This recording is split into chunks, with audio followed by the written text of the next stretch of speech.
livro de Salmos. Nossa meditação será sobre o Salmo de número 119, versículos 89 a 105. Assim diz a palavra de Deus: Para sempre, ó Senhor, está firmada a tua palavra no céu. A tua fidelidade estende-se de geração em geração. Fundaste a terra e ela permanece. Conforme os teus juízos, assim tudo se mantém até hoje, porque ao teu dispor estão todas as coisas.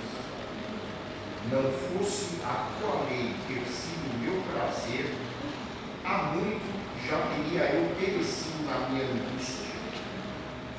Nunca me esquecerei dos teus preceitos, visto que por eles me tens dado vida. Sou teu, salva-me, pois eu busco os teus preceitos. Os ímpios me espreitam para perder-me, mas eu atento para os teus testemunhos. Tenho visto que toda a perfeição tem seu limite, mas o teu mandamento é ilimitado. Quanto amo a tua lei, é a minha meditação todo dia. Os teus mandamentos me fazem mais sábio que os meus inimigos, porque aqueles eu os tenho sempre comigo. Compreendo mais do que todos os meus mestres, porque medito nos teus testemunhos. Sou mais prudente que os idosos, porque guardo os teus preceitos. De todo mau caminho desvio os pés para observar a tua palavra. Não me aparto dos teus juízos, pois tu me ensinas. Quão doces são as tuas palavras ao meu paladar, mais que o mel à minha boca. Por meio dos teus preceitos consigo entendimento. Por isso detesto todo o caminho de falsidade. Lâmpada para os meus pés é a tua palavra e luz para os meus caminhos. Oremos. Santo Deus, nosso Pai, abençoa este estudo da tua palavra e que possamos renovar o nosso entendimento conforme a tua boa, perfeita e agradável vontade, ó Deus. Nós te pedimos agradecidos, em nome de nosso Senhor e Salvador Jesus Cristo. Amém. Como você se sente hoje? Você está satisfeito com a sua qualidade de vida? Com os seus relacionamentos sociais, familiares? Você está satisfeito com o seu trabalho?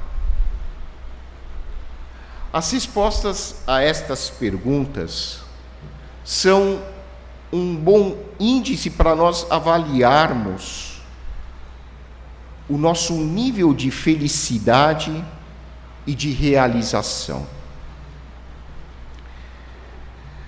Cada vez mais, a nossa sociedade tem valorizado dois itens que são realmente essenciais para a nossa existência: a nossa saúde e a nossa qualidade de vida.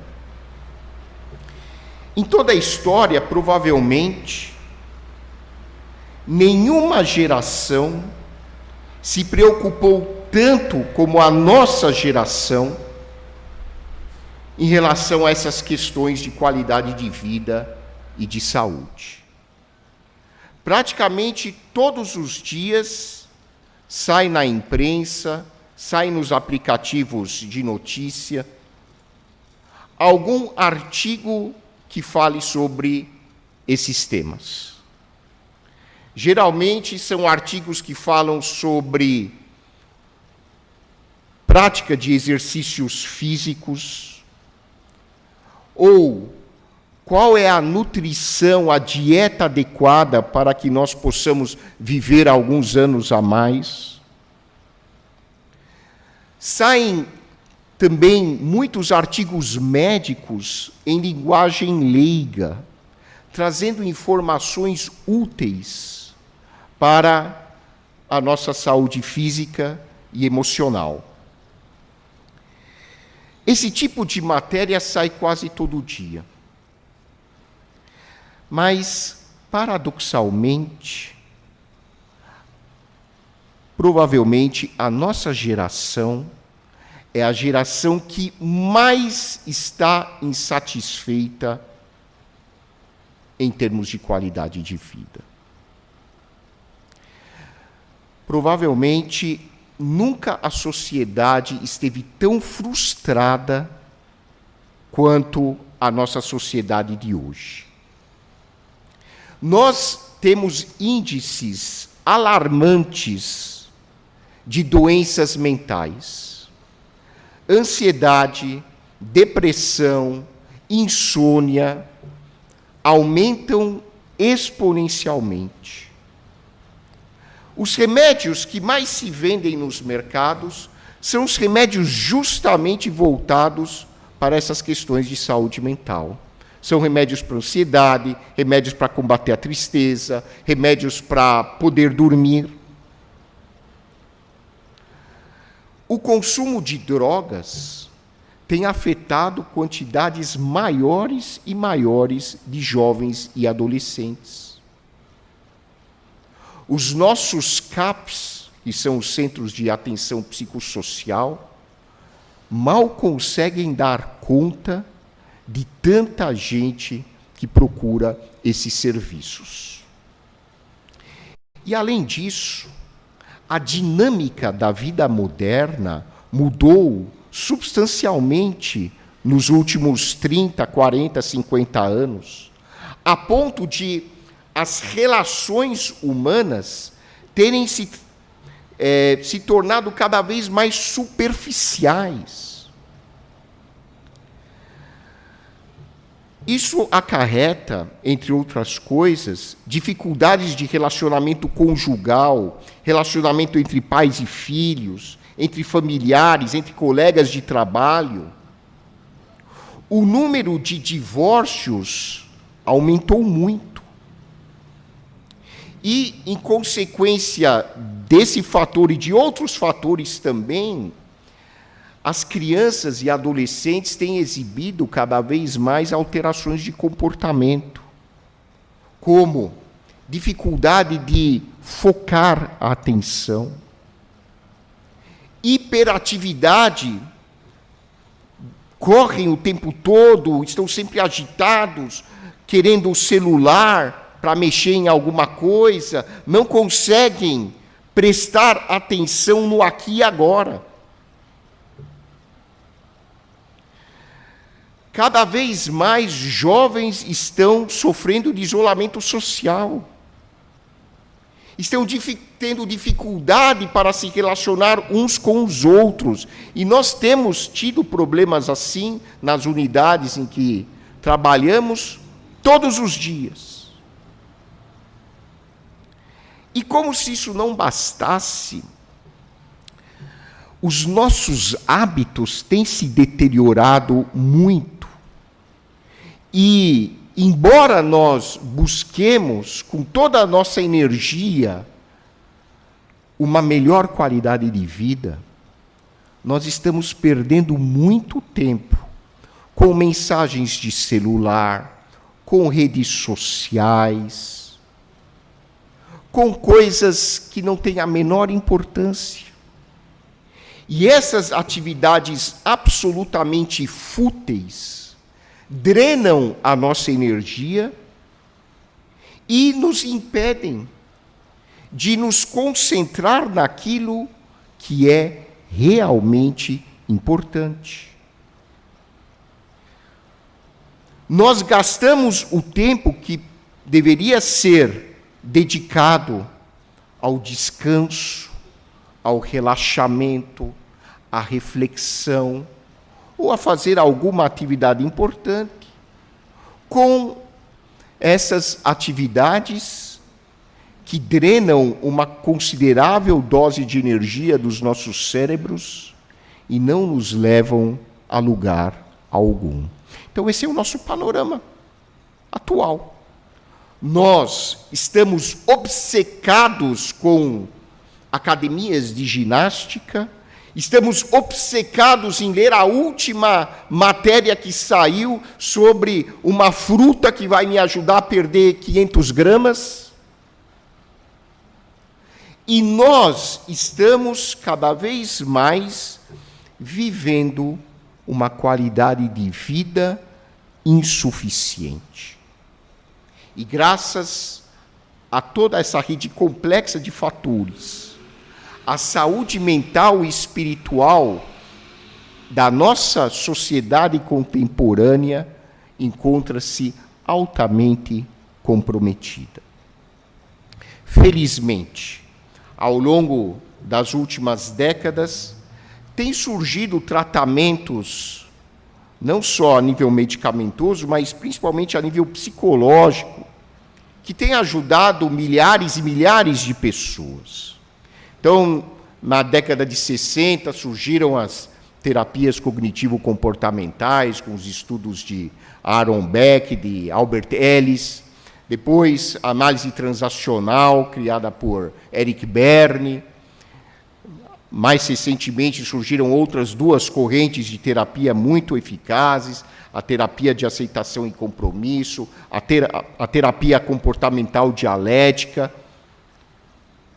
Essas formas de terapia têm ajudado as pessoas, claro, dentro de certas limitações, a superarem muitos de seus obstáculos e a ajudarem as pessoas a terem um nível maior de qualidade de vida. E entre estas formas de terapia, há uma que merece uma particular atenção, que é a biblioterapia. Biblion, em grego, significa livro. O que é biblioterapia? É uma forma de terapia que emprega livros para o tratamento das pessoas. Através da leitura de romances, de poesias, de contos e de outras histórias, as pessoas conseguem melhorar os seus níveis de estresse. Como?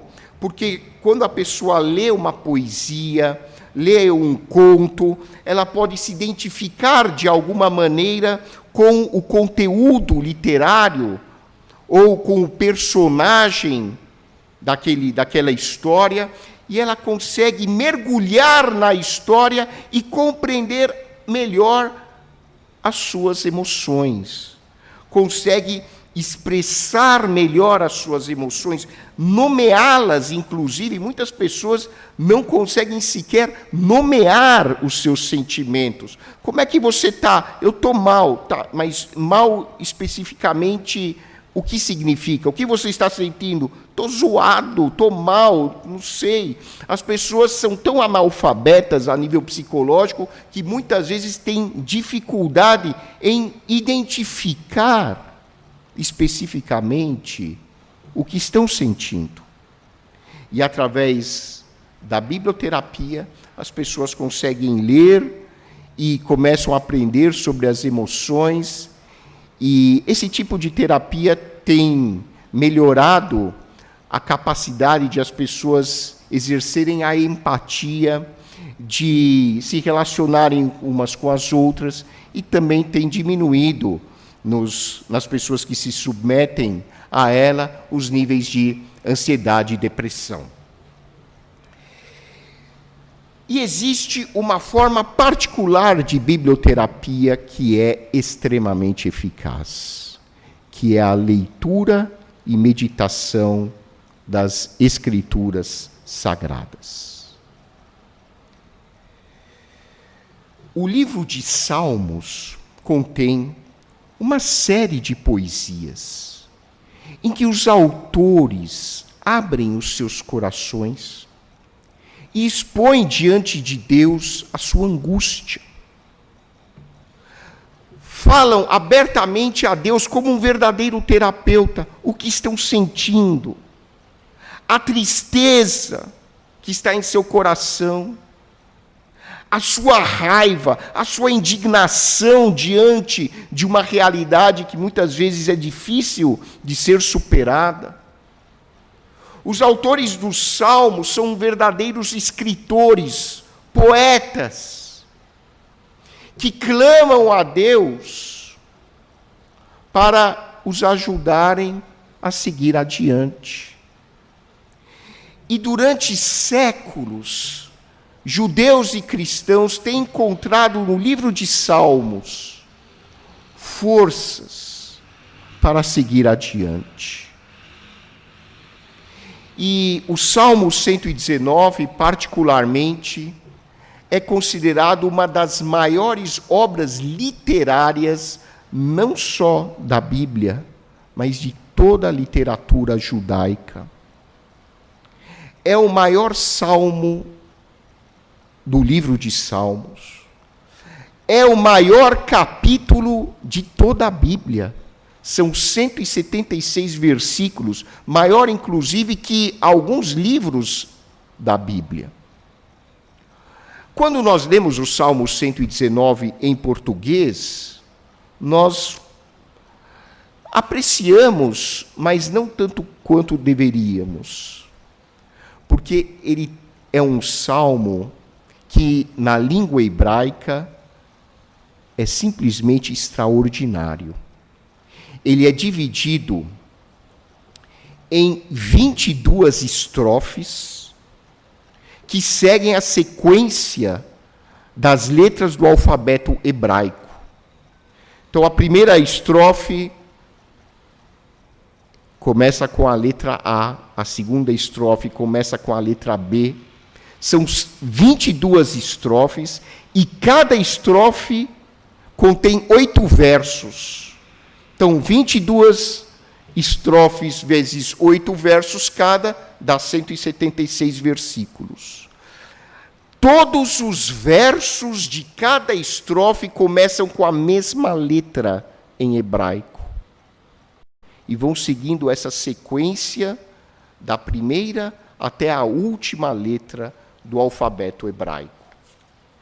Meditar na palavra de Deus e examiná-la com profundidade é uma das atitudes mais eficazes para curarmos as nossas emoções feridas e para nos fortalecer em tempos difíceis. O que esse salmo nos ensina? O Salmo 119 é um maravilhoso elogio, é um verdadeiro louvor à lei de Deus e nos revela as bênçãos decorrentes da lei de Deus. E a primeira bênção que nós lemos nesse texto é que a palavra de Deus nos concede força e esperança.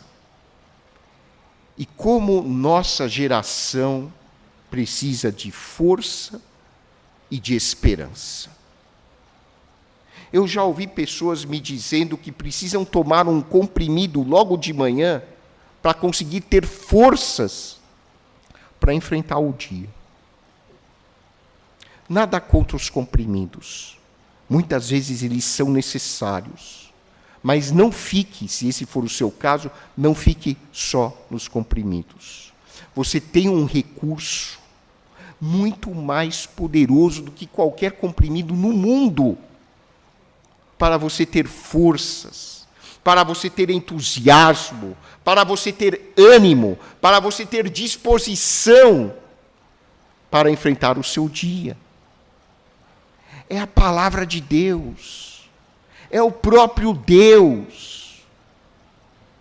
Ao longo de toda a Bíblia, Deus mostra o quanto Ele ama o ser humano. E, em virtude desse amor incomparável e ilimitado de Deus por cada um de nós, Ele nos concedeu a sua palavra, para poder nos orientar, para poder nos dar vida.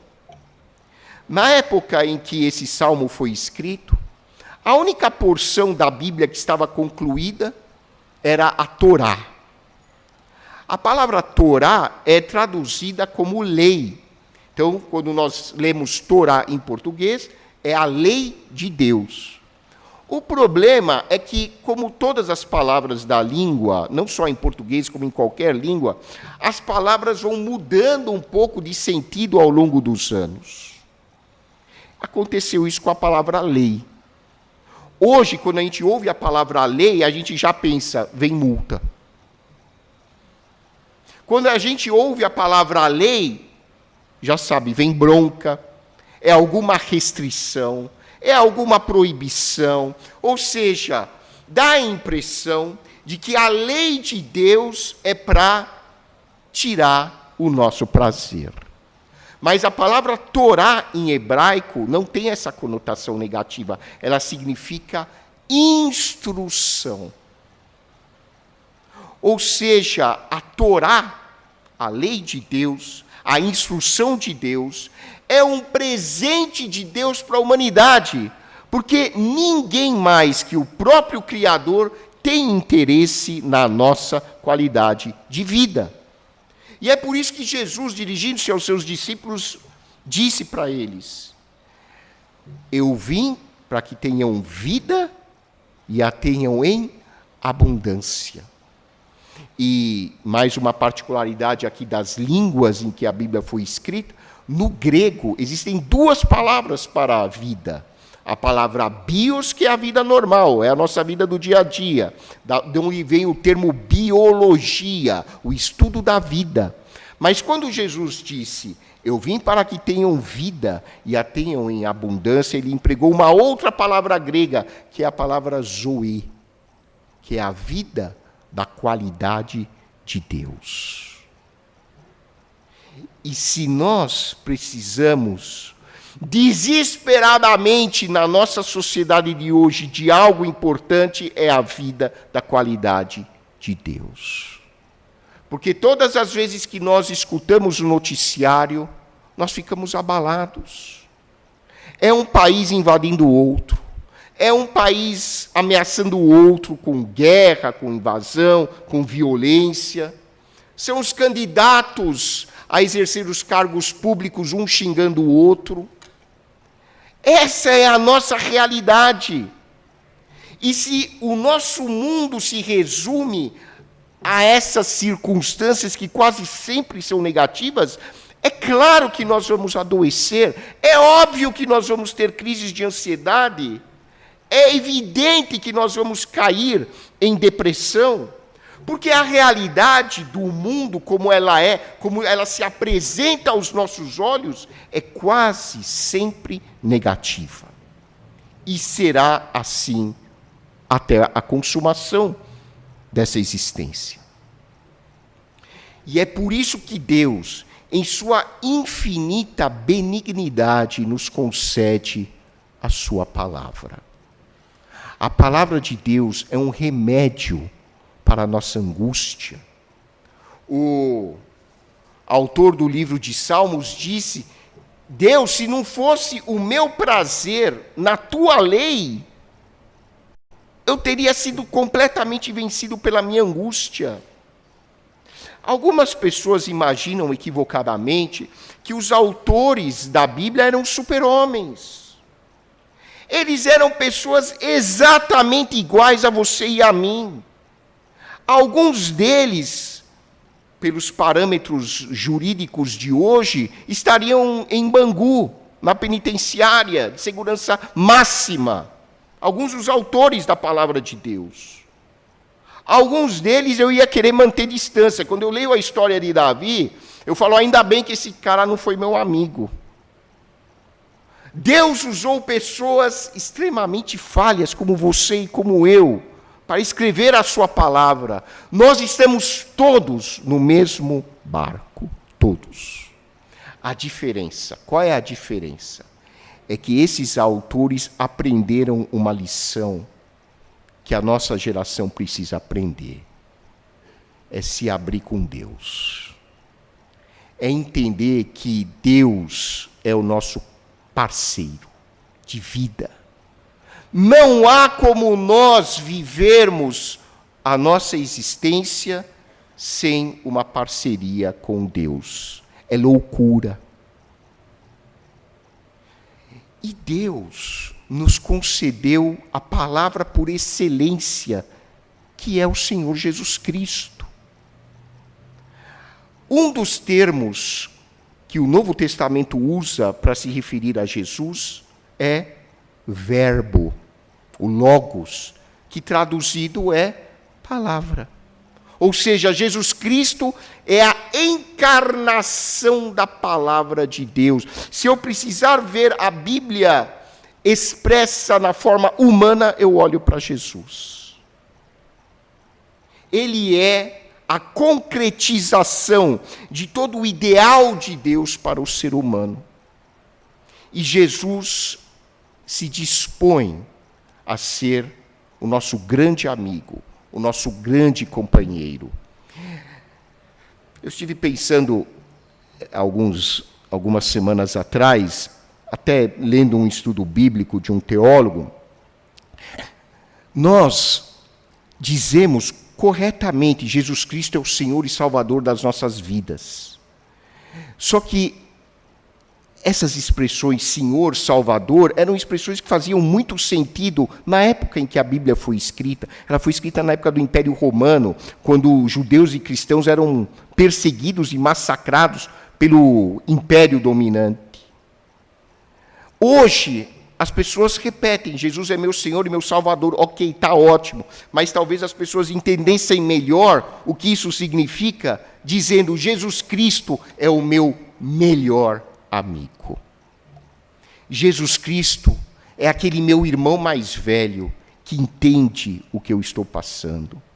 Jesus Cristo é o meu grande parceiro de vida, é o meu companheiro, aquele que nunca, nunca vai me abandonar. Jesus Cristo é aquele que, antes de eu falar alguma coisa, ele já sabe o que eu estou pensando. Só de olhar para mim, ele já sabe o que eu estou sentindo. Jesus Cristo é a palavra de Deus por excelência. E nós temos à nossa disposição esse recurso maravilhoso, que é a parceria com Deus, para viver o nosso dia a dia. Nós vamos sentir angústia? Vamos. Por mais espiritual que você seja, você vai sentir angústia. Nós vamos sentir ansiedade? Vamos. Nossa, mas eu ando em comunhão com Deus, você vai sentir ansiedade.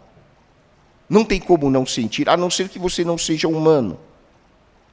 Nós vamos sentir depressão, nós vamos sentir tristeza, nós vamos sentir melancolia, nós vamos sentir muita raiva. A diferença é que, se você tem fé em Deus, se você tem fé em Cristo, você tem com quem compartilhar os seus sentimentos. Você tem em quem se apoiar, que é a rocha, que é Deus, que é Jesus Cristo. Porque se nós formos enfrentar os nossos problemas sozinhos, nós vamos ser completamente esmagados pelas circunstâncias. Que nós não cometamos este erro tolo de tentar viver essa vida que nós vivemos sem a parceria com Deus e com Jesus. O Salmo 119 nos ensina que a palavra de Deus nos dá sabedoria. Ela é um salmo chamado Salmo de Sabedoria. Por isso que o salmista diz que a palavra de Deus constitui a meditação dele todo dia. Meditar nas Escrituras significa digerir os versículos que nós lemos. Os antigos cristãos dos primeiros séculos se recolhiam nos desertos do Oriente, nos mosteiros, E eles visualizavam a história bíblica, repetiam o mesmo versículo devagar e devagar, até guardar no coração a palavra de Deus. Eles degustavam cada versículo como nós degustamos um prato de comida. Daqui a pouco nós iremos ter o nosso almoço comunitário e eu confesso, eu gosto de comer, eu gosto de saborear o tempero. Por mais simples que seja a comida, dá prazer. E é isso exatamente que os líderes cristãos da antiguidade faziam com a palavra de Deus. Quanto amo a sua lei, é a minha meditação todo dia. É importante que nós tenhamos esse mesmo sentimento com a palavra de Deus, de amor, de prazer, de alegria. Oba, agora eu vou ler a palavra de Deus, não é? Puxa, agora eu prometi que se eu entrasse no emprego eu ia ler 2 minutos todo dia da Bíblia, para Deus não me castigar. Não é isso. É o contrário. Que bom, agora eu tenho tempo para investir em mim. E qual é a melhor maneira de eu investir em mim? É ler o que Deus tem para mim hoje. Essa semana passada, na verdade, eu tive uma experiência muito positiva lá no meu local de trabalho. Uma médica e uma enfermeira bateram a porta, viram que eu estava sem paciente, entraram e falaram: Roy, você não acredita o que a gente ganhou do paciente. Normalmente a gente ganha, às vezes, um chocolate. Né, outro dia eu ganhei coxinha. Uma delícia. Mas elas estavam extremamente alegres. Olha o que a gente ganhou. Elas abriram um pedaço de papel. O paciente estava tão grato, ele escreveu um versículo para cada uma delas. Escreveu um versículo para a médica, escreveu um versículo para a técnica de enfermagem. Para a médica ele escreveu: nem olhos viram, nem ouvidos ouviram o que Deus tem, nenhuma mente penetrou o que Deus tem preparado para aqueles que o amam. 1 Coríntios, capítulo 2, versículo 9. Era uma folha rasgada, escrito a caneta. E elas estavam felizes, porque receberam um versículo bíblico. Nós temos essa mesma felicidade quando nós abrimos a Bíblia e lemos o que Deus tem para as nossas vidas. Nós temos esse prazer de nos deliciar com a leitura dos evangelhos, com a leitura dos salmos, com a leitura das cartas do Novo Testamento. E, finalmente, a palavra de Deus nos concede direção. Aqui no versículo 105, o salmista diz: lâmpada para os meus pés é a tua palavra e luz para os meus caminhos. Imagina você andando no escuro, na escuridão, no meio do centro de São Paulo. Como é que você se sentiria? Aflito.